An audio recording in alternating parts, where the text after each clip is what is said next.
నూనె గింజల పంటలో ముఖ్యమైనది వేరుశెనగ. రబీలో నీటి వసతి ఉన్న ప్రాంతాల్లో చాలా వరకు రైతులు ఈ పంట సాగు చేశారు. ప్రస్తుతం వివిధ ప్రాంతాల్లో వివిధ దశల్లో ఉంది. అయితే కొన్ని ప్రాంతాల్లో పురుగులు ఆశించి తీవ్ర నష్టం కలిగిస్తున్నాయి. ఈ పురుగులను గమనించిన వెంటనే సమగ్ర సస్యరక్షణ చర్యలు చేపట్టాలని తెలియజేస్తున్నారు జమ్మికుంట కృషి విజ్ఞాన కేంద్రం శాస్త్రవేత్త శ్రీనివాసరెడ్డి.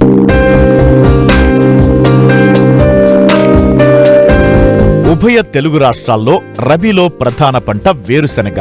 గతంలో వర్షాకాలంలో అధికంగా సాగు చేసేవారు. అయితే రకరకాల కారణాల వల్ల సరైన దిగుబడులు రాకపోవడంతో నీటి వసతి గల ప్రాంతాల్లో రబీ పంటగా సాగు చేస్తున్నారు. అక్టోబర్ నుండి డిసెంబర్ వరకు వేరుశెనగను విత్తారు. అయితే వివిధ దశల్లో ఉన్న ఈ పంటకు ఇప్పుడు పురుగుల బెడద ఎక్కువైంది. రసం పీల్చే పురుగులు, వేరు పురుగు, పొగాకు లద్దె పురుగులు ఆశించి తీవ్రంగా నష్టపరుస్తోంది. ముఖ్యంగా పొగాకు లద్దె పురుగు పగటి వేళల్లో కనిపించకుండా చెట్ల మొదళ్లలో, భూమి నెర్రల్లో దాగి ఉండి ఉదయం, రాత్రి వేళల్లో చెట్లపైకి వచ్చి ఆకులను తినివేస్తుంది. దీంతో కిరణజన్య సంయోగ క్రియ తగ్గి ఊడలు తగ్గిపోయి దిగుబడికి నష్టం వాటిల్లుతుంది. కాబట్టి పురుగులు ఆశించినట్లు గుర్తిస్తే సమగ్ర నివారణ చర్యలు చేపట్టాలని సూచిస్తున్నారు కరీంనగర్ జిల్లా జమ్మికుంట కృషి విజ్ఞాన కేంద్రం శాస్త్రవేత్త శ్రీనివాసరెడ్డి. ఈ యొక్క వేరుశెనగ పంటను కనుక చూసినట్లయితే దాదాపుగా అక్టోబరు, నవంబరు, డిసెంబర్ మాసాల్లో చాలామంది రైతు సోదరులు అందరూ కూడా విత్తుకోవడం జరిగింది. అది కూడా వివిధ దశలలో ఉన్నప్పుడు కనుక చూసినట్లయితే మనకు ఈ యొక్క పొగాకు లద్దె పురుగు ఎక్కువ గమనించడం జరుగుతుంది.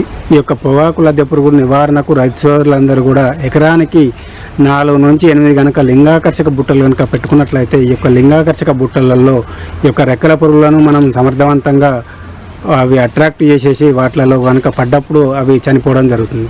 అదేవిధంగా ఎక్కడైనా మనకు ఈ యొక్క ఉధృతి కనుక ఎక్కువగా ఉన్నప్పుడు కనుక చూసినట్లయితే దాదాపుగా ఈ యొక్క 0.4 గ్రాములు ఈ యొక్క ఇమామెక్టిన్ బెంజోయేట్ అనే మందును కనుక మనం పిచికారీ చేసుకున్నప్పుడు దీంతో పాటుగా వేప నూనెను కూడా 5 ml కనుక లీటర్ నీటి కనుక కలిపి పిచికారీ చేసుకున్నట్లయితే ఈ యొక్క పొగాకు లద్దె పురుగు యొక్క గుడ్డు దశలను కానీ లేదంటే లార్వా దశలను కానీ మనం సమర్థవంతంగా నివారణ చేసుకోవచ్చు.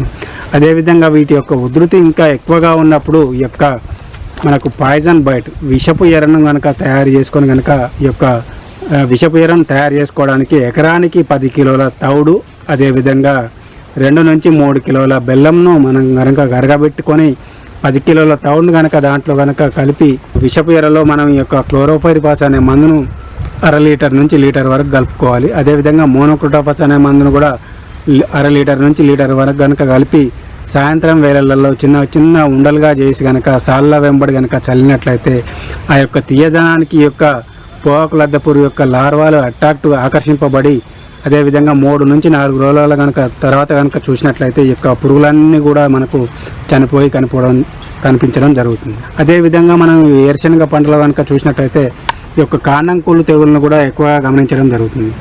ఈ కాండం కుళ్ళు తెగులు రావడానికి ప్రధాన కారణం ఏంటంటే మనకు ఈ యొక్క తామర పురుగు. ఈ యొక్క తామర పురుగులు రసం పీల్చడం వల్ల మనకు ఒక మొక్క నుంచి ఇంకొక మొక్కకు దాదాపు ఈ యొక్క కాండం కుళ్ళు తెగులు అనేది మనకు రావడం జరుగుతుంది. వాటి నివారణ కనుక చూసినట్లయితే ఈ యొక్క థయోమిథాగ్జామ్ అనే మందును 0.2 గ్రాములు కానీ లేదంటే ఎస్టామిప్రిడ్ అనే మందును 0.2 ml కానీ లీటర్ నీటికి కనుక కలిపి పిచికారీ చేసుకున్నట్లయితే ఈ యొక్క తామర పురుగును మనం సమర్థవంతంగా నివారణ చేసుకోవచ్చు.